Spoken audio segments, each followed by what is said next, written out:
As the ambulance enters this graveyard in Jakarta, two honks signal that it's carrying the body of someone who had coronavirus. The grave diggers suit up and prepare for the grim task ahead. It feels like we're entering a haunted house. Fear grips my heart when we open the ambulance door and I don't stop reciting my prayers. Before the pandemic, the actual burial, funeral rites and prayers were carried out by the local religious body and family members. Never before have the grave diggers been in such close contact with the dead.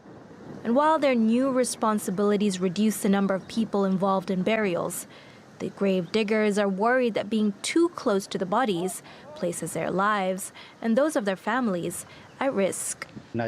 Every time an ambulance enters the cemetery, the other grave diggers and I are afraid. We're anxious. We still don't fully understand the correct funeral procedures for handling COVID-19 victims.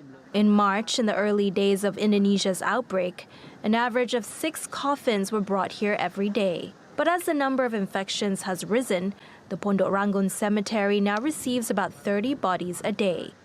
A special zone has been added for victims of the virus. I feel sorry for the families. They can't come near us when we bury the bodies. I think about it happening to me or my relatives. We can't see the body, can't touch or bathe it as we usually do, and we can only pray from a distance. Yudano Ariranto and his family are watching their father being laid to rest. He died following lung complications from the coronavirus. Ariranto says they're grateful to be allowed to attend the burial, but it's not the traditional Islamic funeral they wanted. We were forced to follow official procedures. We signed a legal agreement. We had no choice and couldn't do anything to fight it. We just had to accept it. But not everyone is prepared to accept the safety protocols.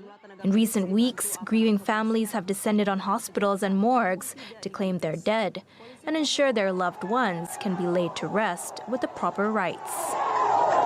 Natasha Hussain, TRT World.